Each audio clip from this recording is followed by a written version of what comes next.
Welcome to the Bias Buzz, where we're making podcasting great again. I'm Don Irvine, and he's Brian McNichol. Good morning. Good morning. All right. I was very conflicted. Okay, so National Zucchini Bread Day and National Penguin Day. I couldn't make up my mind, which was more important. So I thought we better talk about both briefly. Okay, the zucchini, the way that came about, the way zucchini bread came about is when Europe first discovered that we were growing these things over here.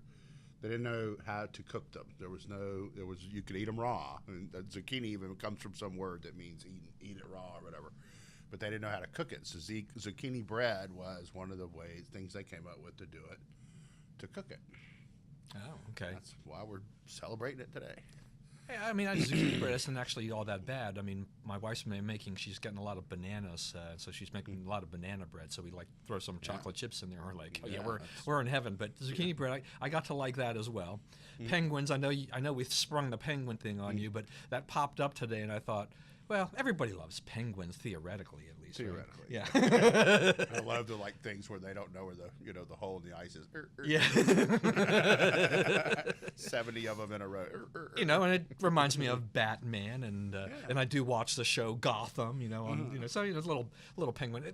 Burgess Meredith was a great penguin. That's right. Right. No question. Maybe the greatest penguin ever. That's right. All right, on to the news. All right, French elections. So the first round took place over the weekend, and pretty much as expected in terms of Marine Le Pen and Emmanuel Macron were the top two finishers, leaving out the other parties. A historic finish in the sense that the socialists, the Republicans basically were knocked out. They weren't really expected to get there. That would have been a surprise based on what the polling had gone.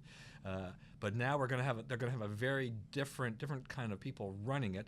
The stock market has reacted extremely favorably around the world because they feel that Macron will be the winner. I think up to this point in time, they were a little bit worried that Le Pen would emerge and win.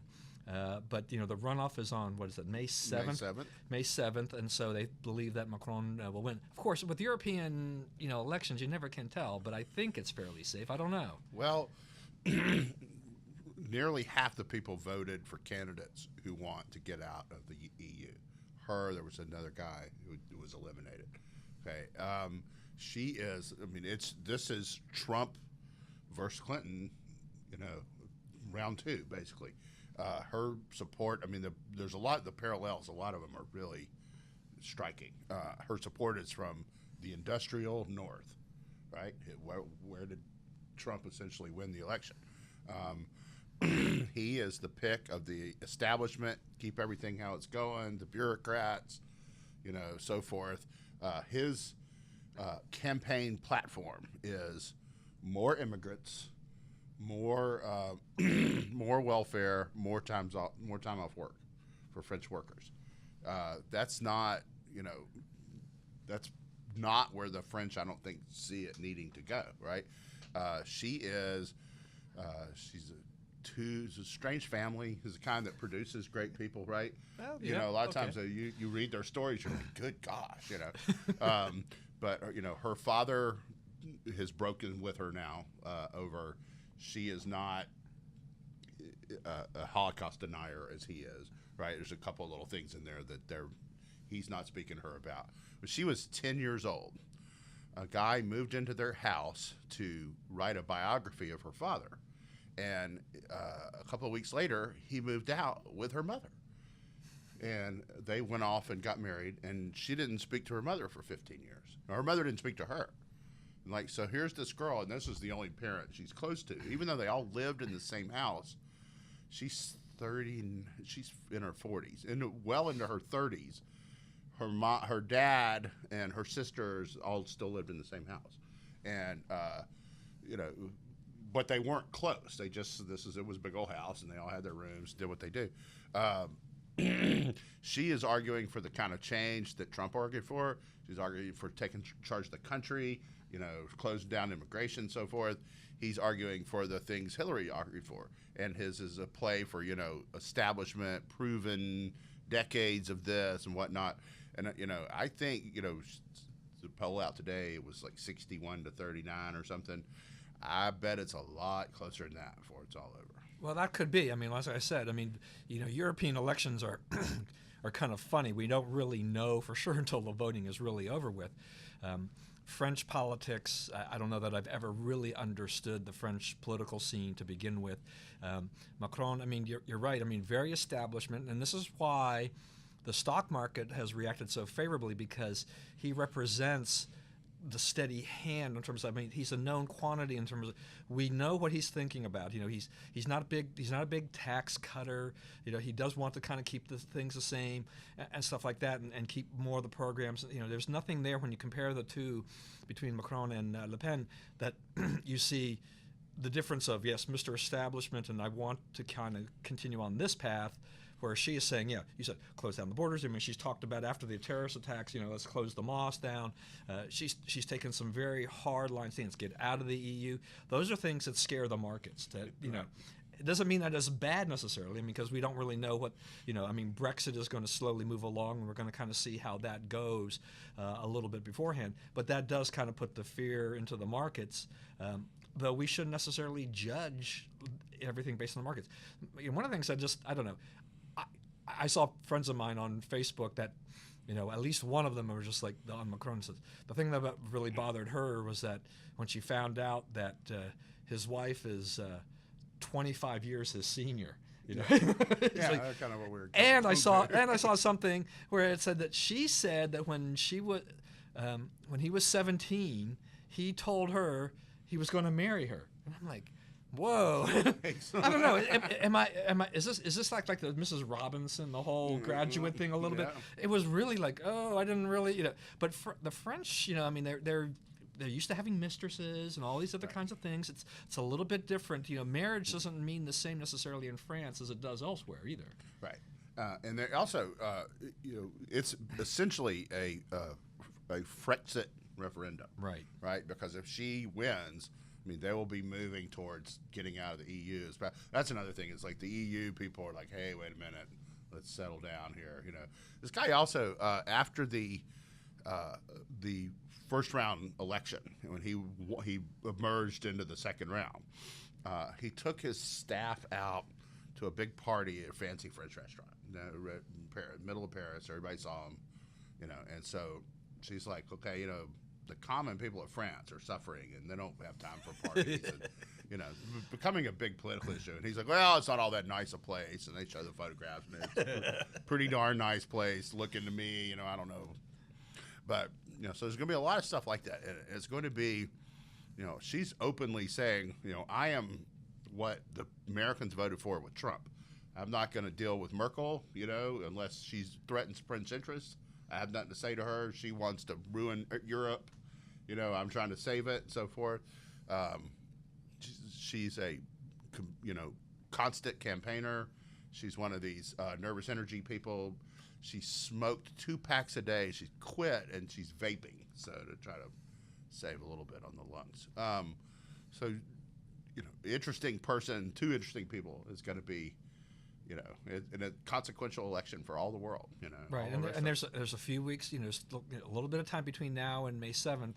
Who knows what else will come out in the meantime that could shift it, but we'll see. We'll see how this all turns out, and we'll be watching this over the next couple of weeks to see how the French are looking at this. And yeah, I mean, I think the EU, people in the EU are kind of like, we can't let that happen. They don't want that to happen. I mean, it was bad enough for them to see Great Britain leave, but if France, if France leaves, it's just it's beginning the real domino effect.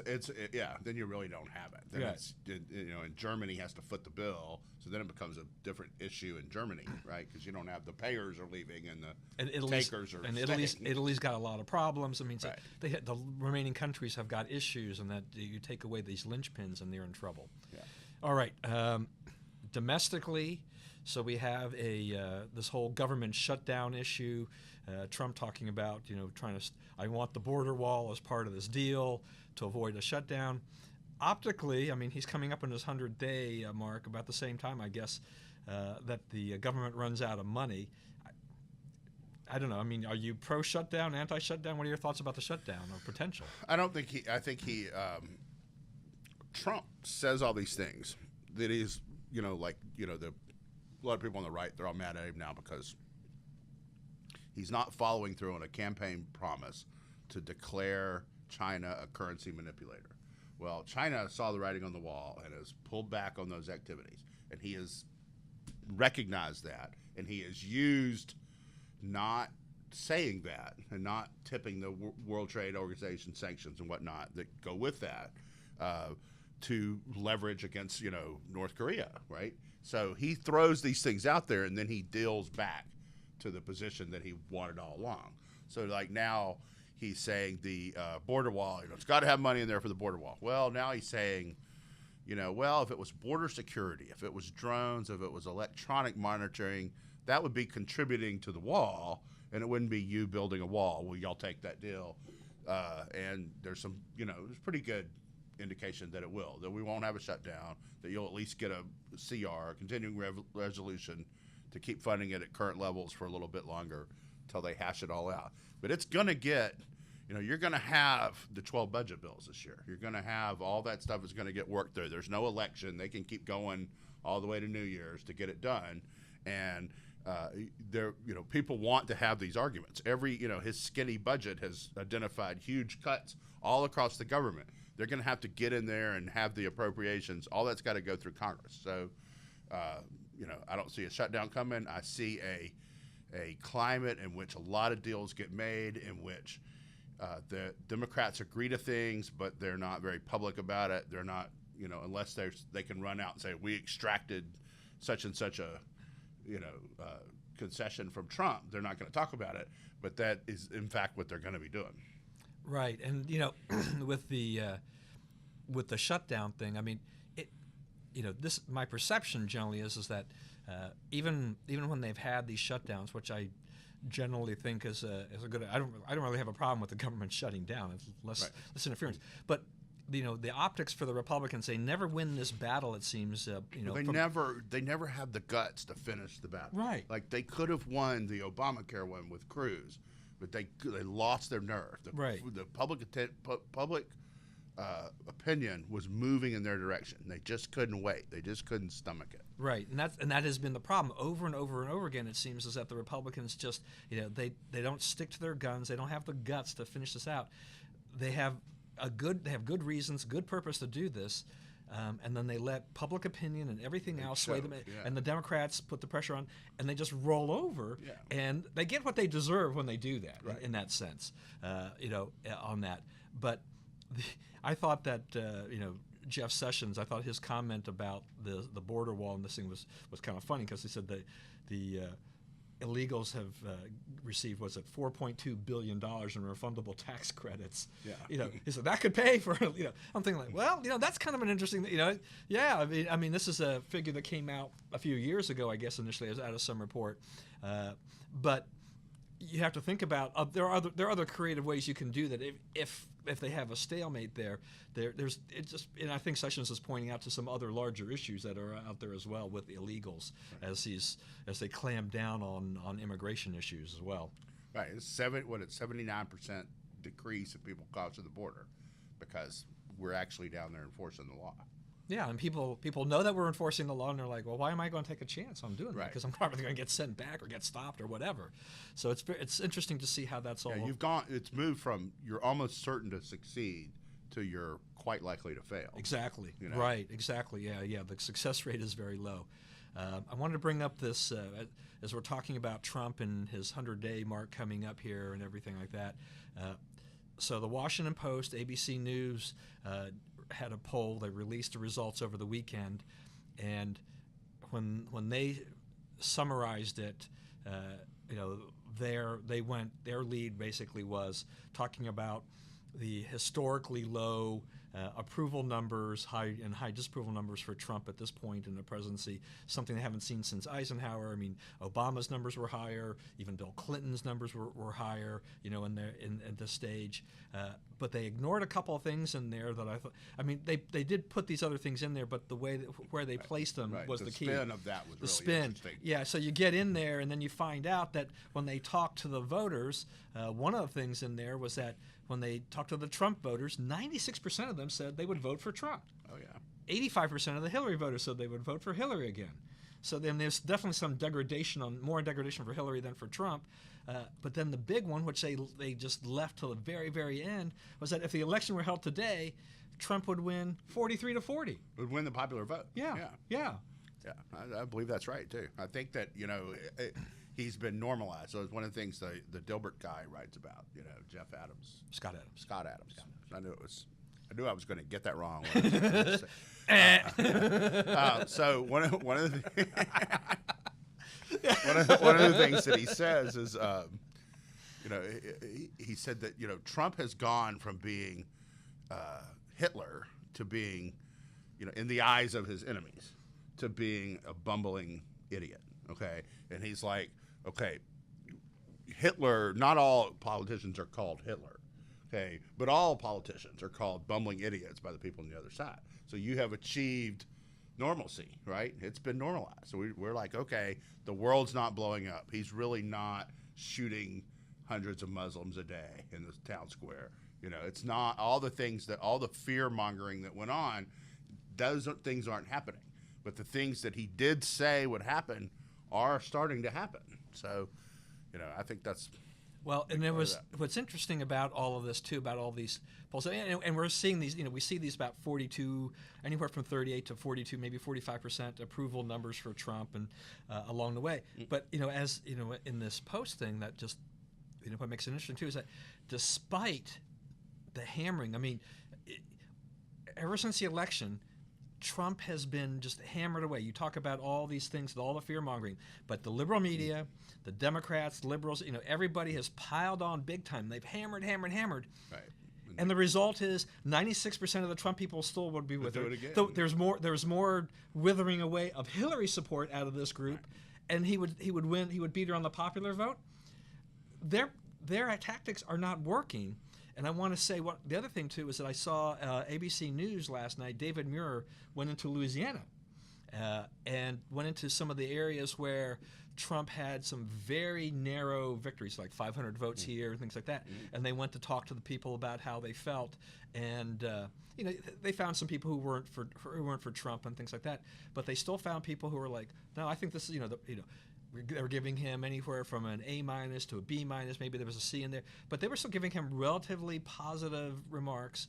And one guy was saying that he was blaming it on the Democrats and things like that, which the Democrats are always saying, don't blame us, it's all the Republicans doing all these things. So yeah, you can go into these areas and I'm sure this was a big disappointment to ABC News last night that they didn't get that anti-Trump wave that they thought they would get. Okay, so it's been almost 100 days. What do you think about Trump? It was relatively positive. Yeah. That's not what they want to present. Right. It's settling down too. That's possibly more important than positive v negative. Is the American people? You don't have a lot of riots in the streets anymore. I guess the Science Day, they got 5,000 people here, 3,000. Something like that. Yeah, it was. I don't know if the minor. Maybe the science of rain got in the way or something. Yeah, more people in the Bowie Bay Sox game. It is. It's like it's fizzling out. It is becoming acceptable for him to be president, and so now we're just arguing about a lot of the things that we always argue about.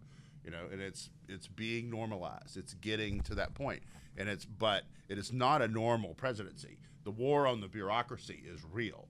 The war on regulations is real. The war on the way things have been done in Washington, is real. I don't know if you saw this. It's the White House Correspondents' Dinner Saturday night. So Trump has planned a big rally in Pennsylvania, and they're all angry because some of us will have to miss the dinner to cover it. Sorry.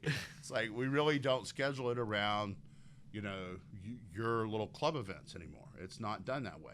There are different priorities. That you mentioned that whole White House correspondence. That is a brilliant masterstroke on Trump's part.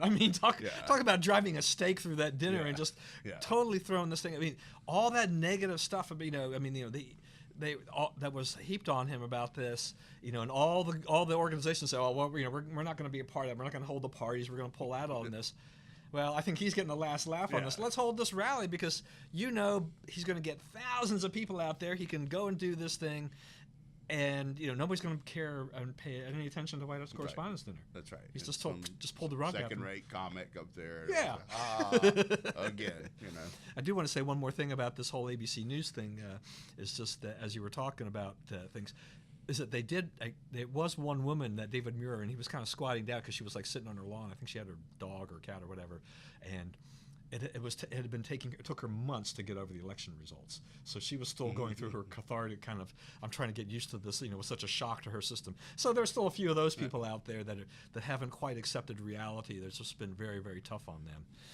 But yeah, I still see a lot of I'm fearful to live. It's like, what? What do you think's going to happen? I mean, it would have happened, right? the sky hasn't fallen. So, all right. I just want to briefly mention, so, this keeps popping up. The Republicans, there was a report about the moderates, and we're huddling with some of the conservatives. They were going to come up with an Obamacare, replacement bill, another attempt. Once again, though, I think they're still stuck on the whole thing about pre-existing conditions. They can't get away from that. I think John Kasich was on Fox and Friends this morning, and he said that William Howard Taft, great conservative, said that everybody should be covered by health care, and I'll have to go and research and see if exactly Kasich said what was true. Well, but first of all, William Howard Taft, great Republican.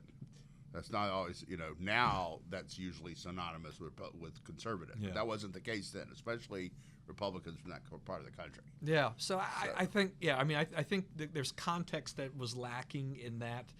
Yeah. Draw out this guy that from history, but I don't know. To me, if the Republicans, don't get away from that Obamacare light thing, they just really won't have a successful bill. How do you get Mark Meadows and the Freedom Caucus and the Jim Jordans, those guys, to go along?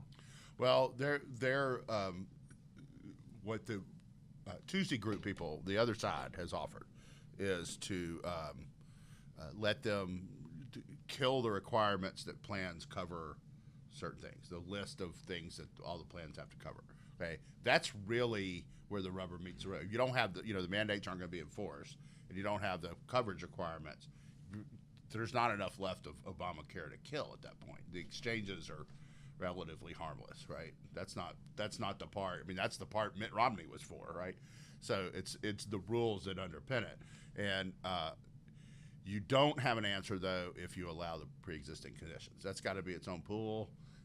It's not insurance if you're already sick when you buy it. It's not.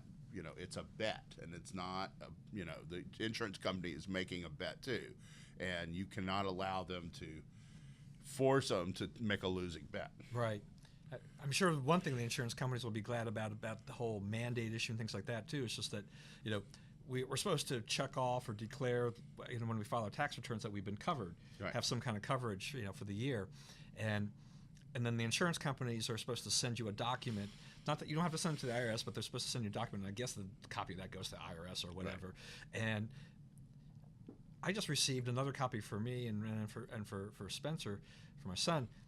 This is like the third time I've received one. It's like they keep. I haven't even looked at the last two. I just figured that they keep revising. There's little tweaks in there, but this I just thought, what a paperwork monstrosity this is. This is like when you have dividends and stuff like that. The brokerage firm sends you out an initial thing based on just the first run, and then they've got to actually see what's going on there, and they have to make a few little tweaks before they have it right, so that you've got the right numbers for your tax return.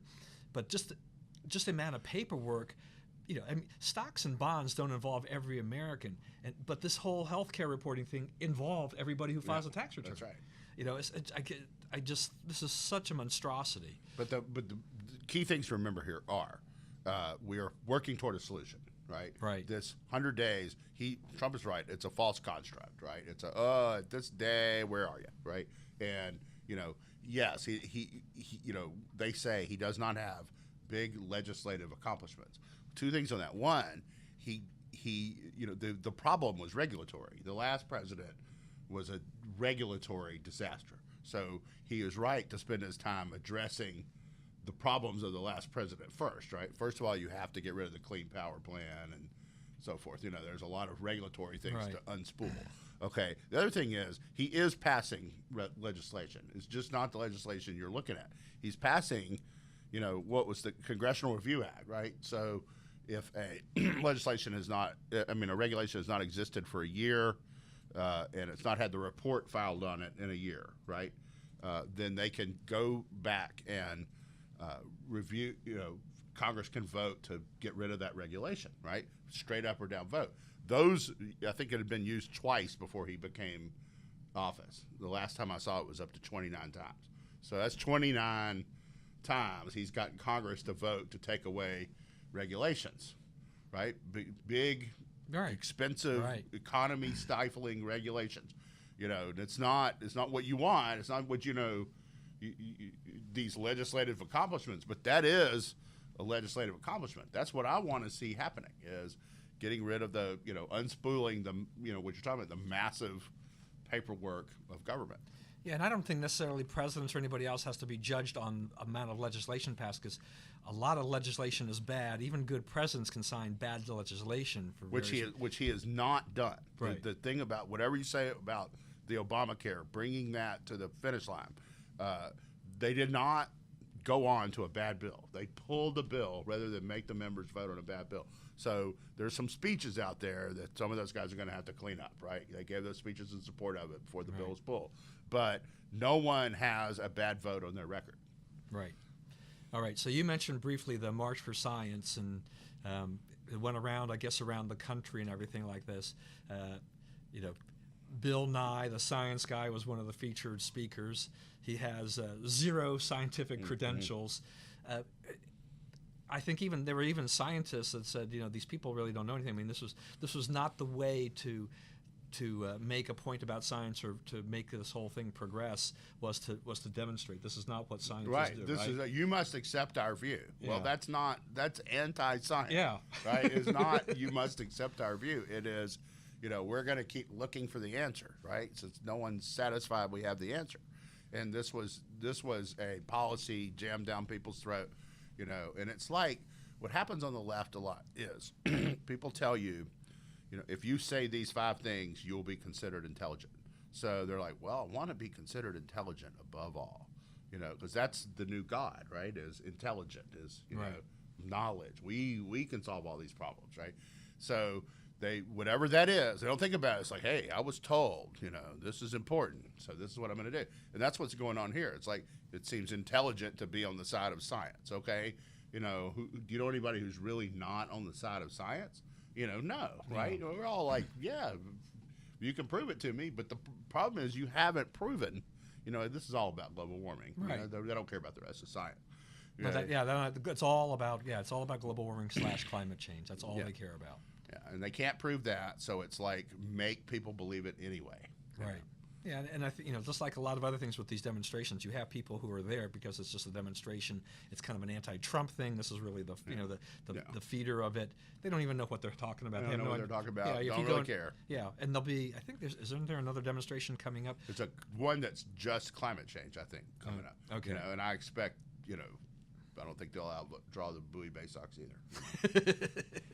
That's our metric. We'll look at attendance figures for that. Former President Barack Obama went to Chicago and gave a speech and everything like that. He was trying to stay non-political.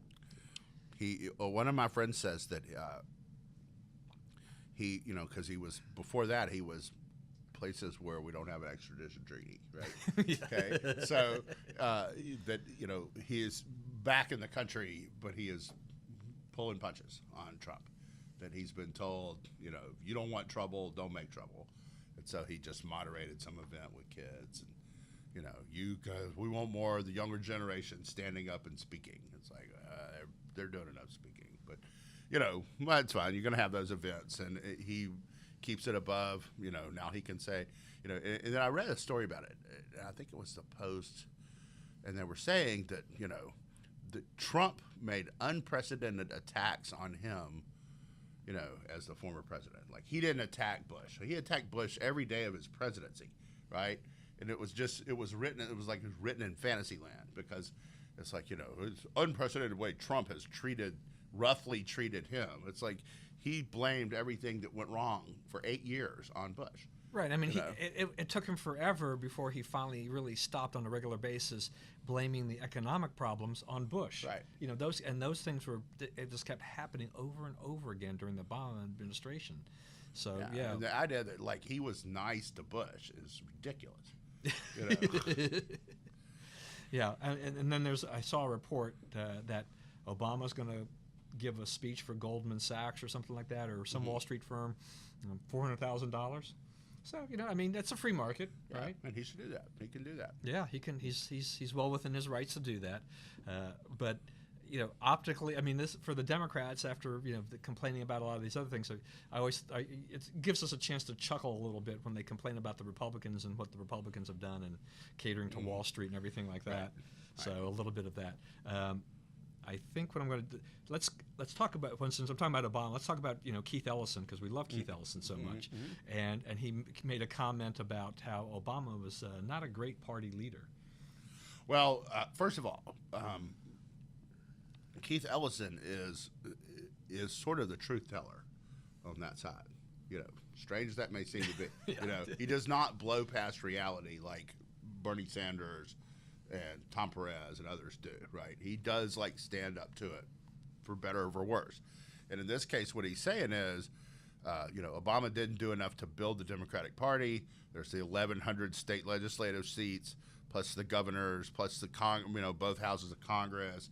I mean, it was a disaster for Democrats that Obama was president for 8 years. But what must be remembered is, Obama was not there to help the Democratic Party. He was there to build his own coalition in his own name to pursue his own goals. And in that sense, he was a success. He just wasn't. They just thought that he would do that for Democrats. And, he never said he would. He never felt beholden to Democrats. He's doing his own thing. And, yeah, it's driven. The party has more like tried to shape itself around him. And so now the party is way out in left field, literally left field, with no path back to electability. Yeah, and the fact that it's his own agenda, his own purposes, and not really the interests of the Democratic Party. Not to say that, we know that Hillary was a bad candidate, but didn't that hurt Hillary to that extent? I mean, she didn't. Yeah. What is she going to build on? Yeah, and that's like now they're going around, they're talking about, generic ballot 2018, House is in play, Senate's in play. It's like, you won 57 counties in the whole country, okay? All those county organizations now are controlled by Democrats, Republicans, from sea to shining sea, okay? It's a long way back for you to win, because where does all that, the way the election system is set up, it flows up from the bottom, right? And they have nothing at the bottom. They have no bench. They have, they're dealing this Ossoff guy in Georgia. He's never, done living in the district. He's 30 years old. He's got a, live-in girlfriend. He's not that, He's right. not what you would call, he would have never been a traditional candidate. He'd have never been a candidate in a normal cycle. Right. Yeah, and when we're talking about the Democrats, too, it's also just all the things that are going on here. You've got Tom Perez. We knew he was a lefty. I don't think I even realized how far he was going to take the party. This is beyond the pale in a lot of cases. So they had a story came out this past week about they put a T-shirt in their store, their official Democratic store, that says Democrats give the S word about people. Talking about what Perez had been saying, doing his unity tour, saying that Republicans don't give an S about people. That's kind of ridiculous. Then he, as part of the unity tour, he talks about how his mom says that he shouldn't be a potty mouth. But then he goes and he curses in this crowd, and you're thinking, even Democrats are criticizing him for the language, because they're like, wait, there are kids there in the audience. Right. What purpose is it when you go and do this? How do you unify the party that way? And then the final part of this is just this statement about you have to be pro-choice to be a Democrat. After this big flap about this guy Heath Mello, who's running for the mayor in Omaha, and he has a pro-life position, and there was a big kerfuffle about all this stuff. I mean, he's a Bernie Sanders guy, but they have got lots of problems. They got a big problem. There are two things. One is, yeah, they are foul-mouthed, crude people. Okay, that wasn't always true of Democrats. That's a real recent development. But they have lost all sense of couth and class and so forth. It sort of goes back to what we were talking about Le Pen, in that, all these people who, like all the other leaders in Europe, many of the other leaders in Europe, they never endorse in a French election. But in this case, it's so bad if this right-wing person gets in that we will break the rules we've always observed, right? It's part of the same thing. It's like the decorum that is normally accorded. I mean, Trump cussed some in the rallies, right? Yeah. So we're not perfect either. Right. But if you, other than Trump, do you remember a single Republican saying a single swear word? Did any of them walk around with vaginas on their heads, right? All these kind of things that are just them. We're not doing it. There's no equivalent, right? And it's like, why do you think you need to go there to win this debate? Why do you think the harsh language, and harsh characterizations of these things, the women talking about the women's stuff. I don't know if you saw this video of Bill Nye. Bill Nye's kind of going for the LGBT. He's trying to put together some support in that. What is a climate science expert doing in that cesspool is another question. But he had some woman on his show that was talking about what all she does with her vagina and whatnot, and she had this song, and it was don't touch it, it speaks, and this and that and the other, and it's all these things. It's like, we don't do that. The Republicans don't do that. And it's like, it used to be a contest to see who could look the most like a perfect family, right? All these candidates were like, they have all their kids in the commercials, and they're all dressed the same, their haircuts are identical and all that. And it's like, now it's like, we're having this whole conversation in a bar, and we're all drunk at 2 a.m, and you can say anything you want. And it's like, America's not drunk at 2 a.m. America is that family thing. Even the groups that they're looking at, that they're trying to add to their coalition, right? California was one of the last states to outlaw gay marriage. People don't realize, how did that pass in California at the end of it, right? There were 32 states that did it. California was 30th of the 32. Okay, how they did it was, Latino voters are values voters. They're 4-1 against abortion. They're 3-1 against birth control. Okay, so that's a different. The other side is misunderstanding the coalition, and they're pro-entrepreneurial. We should be doing a lot better. Yeah, I'm not quite sure what it's like to be drunk at 2 a.m. in the morning. You probably do. No, I don't. Limited. But you're right about this. The thing too that gets me is that I'm betting dollars to donuts that it's when the Democrats say these things, when they use this crude language, it's the liberal media seems to say, well, they kind of shrug their shoulders a little bit, things like this. Now, if a Republican has gone out and they're doing this, it's like, oh my gosh, how could they say these things? It's utter hypocrisy on the part of the media and how they treat this language. Yeah, and it's like, if you're this angry, it's okay. Yeah, and it's like, well, if you're going to control my country, I don't want you to be that angry, right? You ought to be able to deal with your anger a little better. All right. Well, speaking about anger, let's talk about Bill O'Reilly. All right. So Bill O'Reilly, we called that one. Yeah, we did call that one. We could hang on. Yeah. 20 minutes after we were done. Yeah, I know. Really, exactly. That was amazing. We get done with the show and it's like, what? He's out.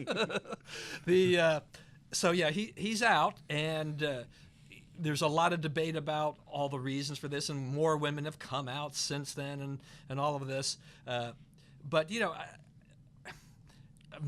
part of my concern here, O'Reilly's going to be fine. They say he's going to get $25 million in severance. Right.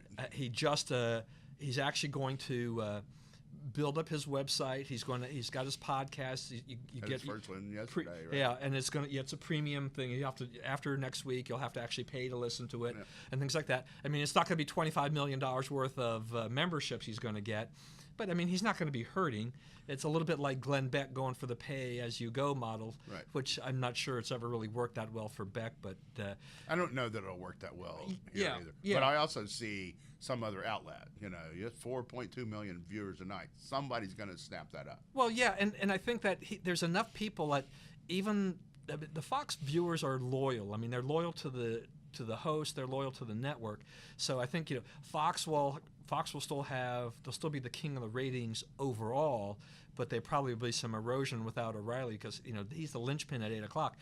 And I do think that there probably I don't know how many premium subscribers he had when he was at Fox, because he already had some of that. You had to be a premium member, though I think most of that money went to charity or something or other, what the arrangement was for things that he was doing. So I'm sure he has that. And there will be people who want to know what Bill O'Reilly's thinking, so they probably will be willing to pay $5 a month, $50 a year. That's certainly not a whole lot of money for people to drop if they want to listen to that. As you said, the guy who has that much drawing power, even despite all of this, somebody you think will say, yeah, I mean, everybody can make after a period of rehabilitation. Yeah, you give him a little rehab period, but and he does this thing, he can rehab and kind of just build up his image, rebuild everything in the meantime.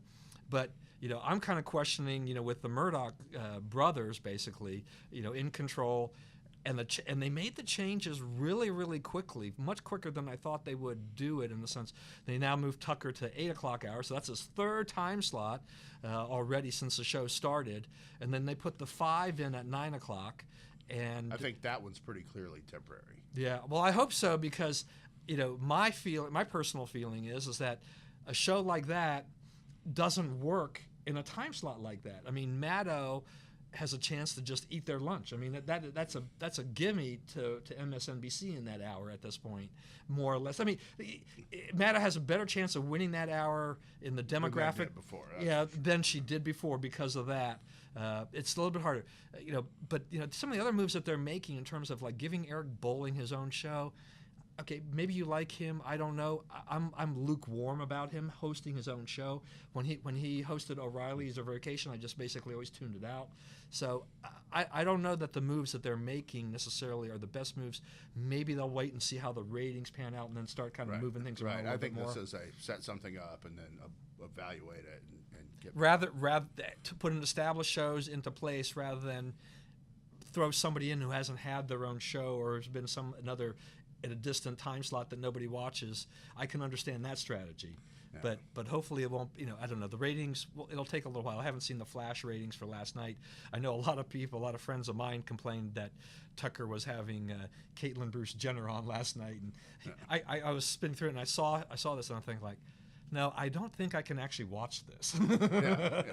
I'm sorry. I remember watching Bruce Jenner in the Olympics. It's just this hard for me. I can't do this. Yeah. He'll always be Bruce to me. Yeah.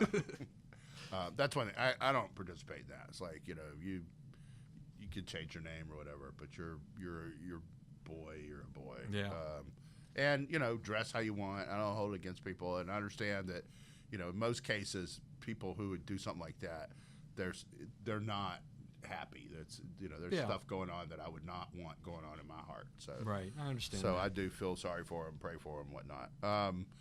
As for O'Reilly, okay, so there's a lot of concern on the right now that this is jihad, that they're just going to go after all these guys and try to destroy Fox, and they're after Hannity now and so forth, and threaten all the advertisers and all that. Two things on that. One is, at some point, some network and or block of advertisers is going to have to stand up and say, no, I decide what we advertise, we decide what we do, and we don't succumb to pressure from these groups. And take the heat. There will be a few days of heat, and there will be a few days, and there will be a raft of stories. Sales down, like there was at Target and elsewhere, So, but you're going to have to live with that to stop it. The other thing is, O'Reilly had some exposure. He had a lot of these settlements. He has a lot of these people complaining. I don't think that's the case. I think when you have it, their success is going to come when it's pretty easily provable that, they said this guy was a creep, and it turns out he was a creep. I don't know. I wasn't in any of those scenes, but I think the ones where the case is strongest are the ones where they'll have a chance to succeed. And I think they'll eventually have to quit on Hannity because, he is what he is. But I don't think that that's what he is. Right? Yeah, and the latest accuser, this Debbie Schlussel. I mean, what I saw is that she actually backed off. Yeah. So there was a story, and then it backed off, and then you're like, There's a lot of that. There was a lot of that in the presidential campaign too. Remember, they had all these women who Trump had done things to, and they're all like, "I make my accusation." And like 2 days later, I back off my accusation. Yeah. So. And the problem with Schlussel is that she's not pristine. I mean, she has a lot of issues of things that she's said and done over the years that does not make her really overly credible Right. when she's making these accusations. So you have to take that with a grain of salt too. Moving on quickly, Ann Coulter at Berkeley, big dust up there. She was going to speak. We knew that was going to be a powder keg. Berkeley pulled back. Got a lot of heat for that because they're the home of the free speech movement. They said, okay, well, we'll put her on, but they scheduled her for a day and an afternoon when nobody's going to show up in the afternoon, and I'm not even sure there were classes next week. Maybe exams or something are going on or something. So she complained about that, and now the Berkeley College Republicans, which invited her, are suing the university, and the university says, there's nothing here because we are trying to accommodate her. But I think Ann. I mean, they made a big case of this, just showing the terrible hypocrisy of Berkeley and these liberal colleges, universities, and how they treat conservatives versus liberals. We couldn't guarantee their safety.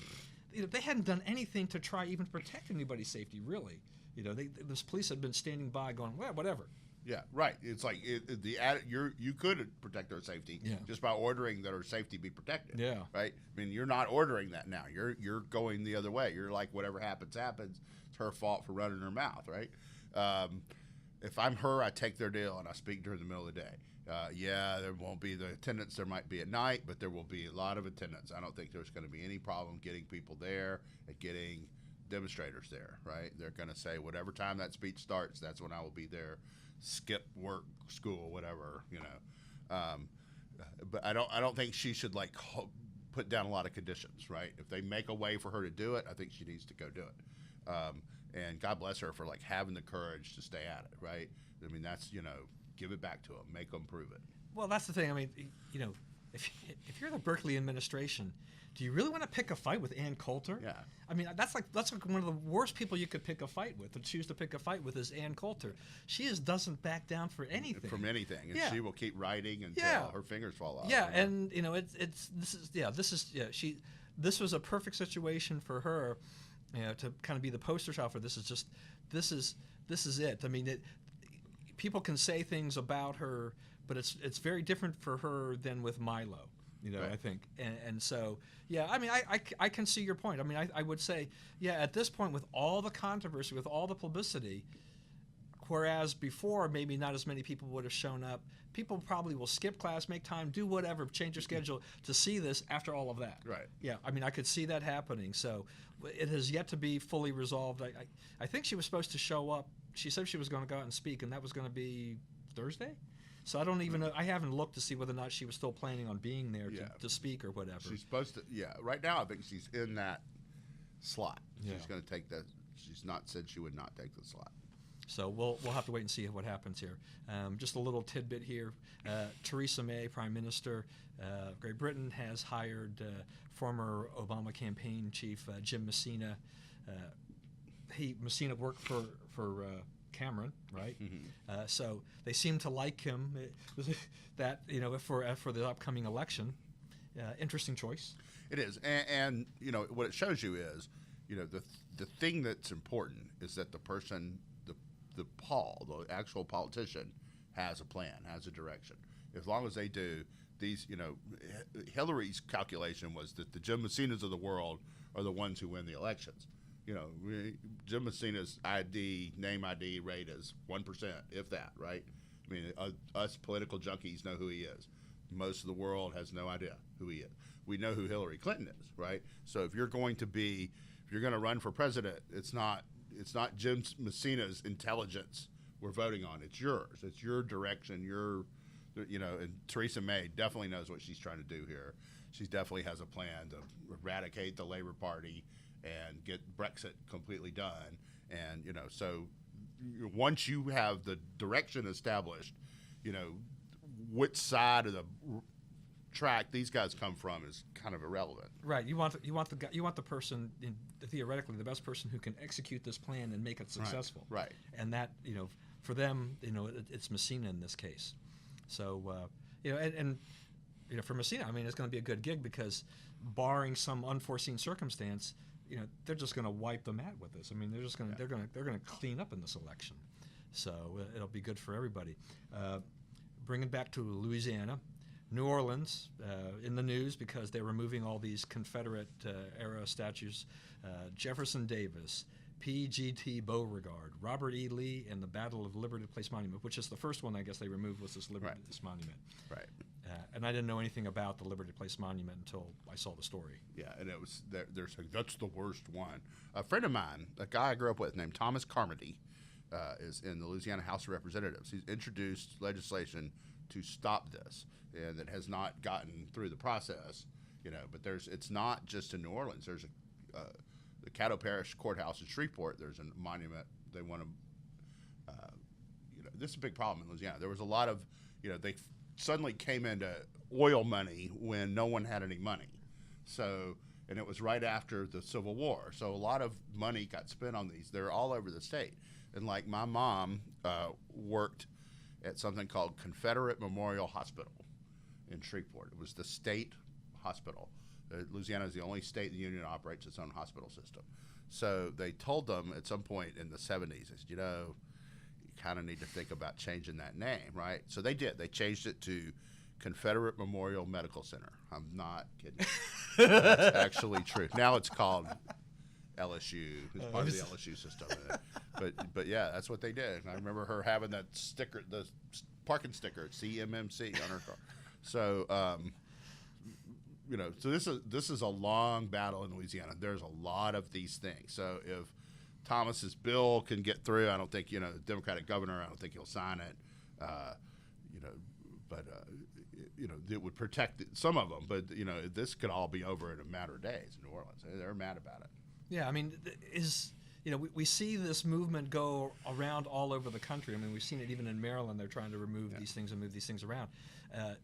I mean, what was the harm in there? I mean, are people really being hurt by having these monuments in place for a long, long time? Right, and you have like things built around them, like the Lee one is in the middle of Lee Circle, right? Yeah. And Beauregard is the middle of Beauregard Circle, right?